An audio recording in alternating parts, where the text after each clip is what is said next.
Shalom saudaraku, berjumpa lagi bersama dengan saya, Gembala Jemaat Gereja Isa Almasih Lawang Light Generation dalam program Sapa Jemaat di Rumah.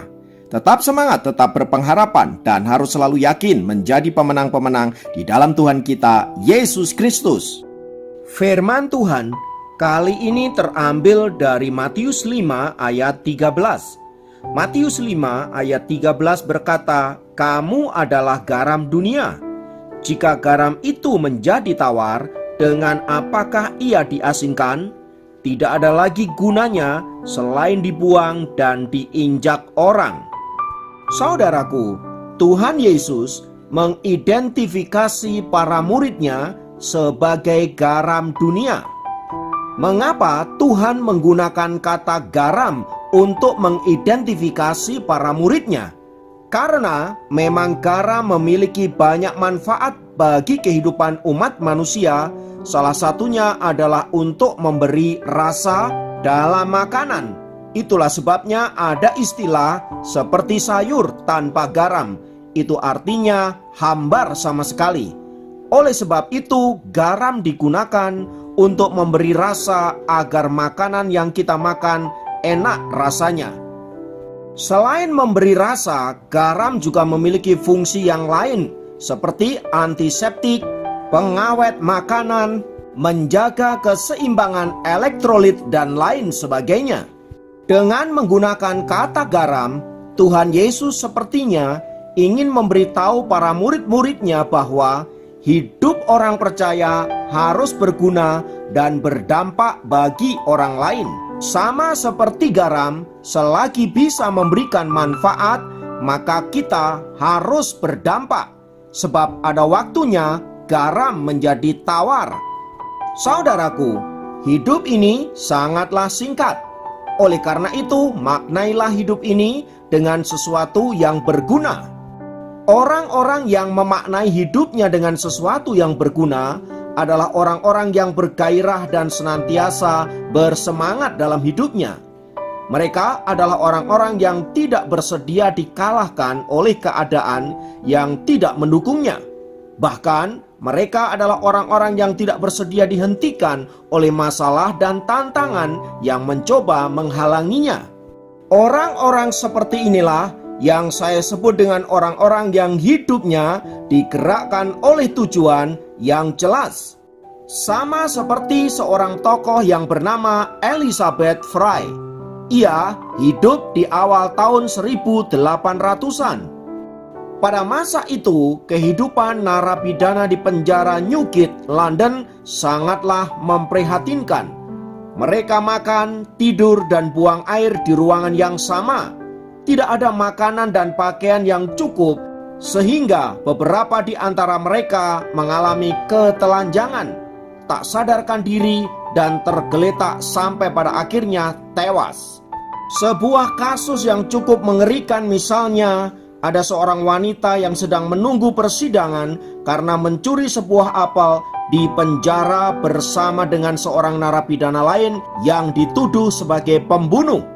Melihat keadaan yang demikian, Elizabeth Fry tidak bersedia tinggal dalam kenyamanannya sebagai seorang putri salah satu bankir terkenal di Inggris. Setelah ia berusia 21 tahun, ia menikah dengan seorang yang sangat kaya dan melahirkan 11 anak.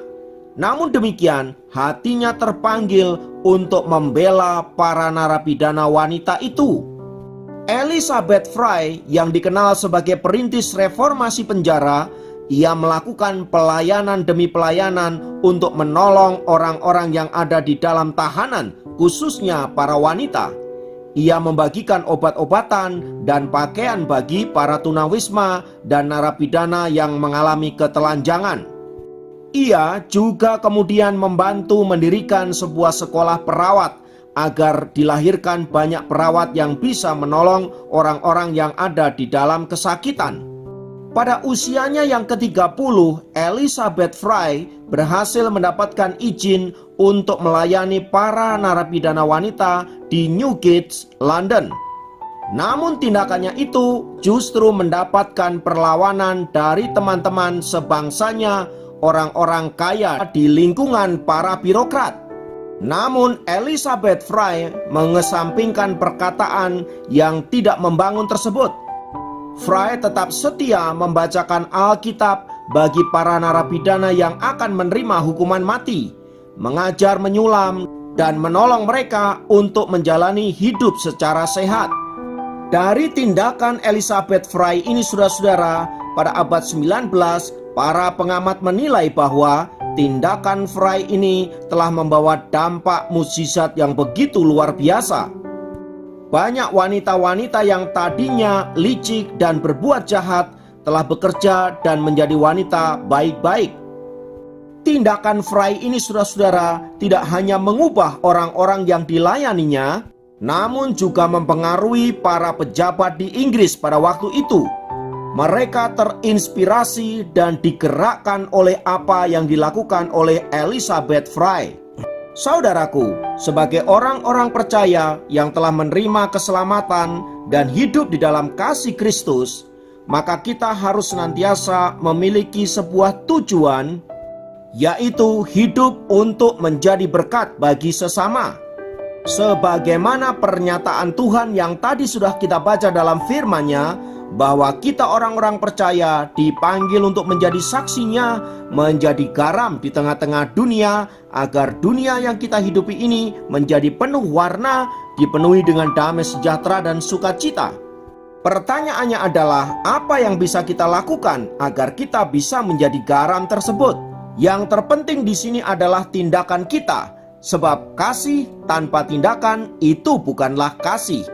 Oleh sebab itu, saudaraku, marilah kita mengambil peran masing-masing sesuai dengan kemampuan kita, agar melalui hidup kita, kita dapat menjadi saksi Tuhan untuk menyatakan kuasa dan kasih-Nya di tengah-tengah dunia yang hari-hari ini sedang mengalami krisis kasih, sedang mengalami krisis sosial.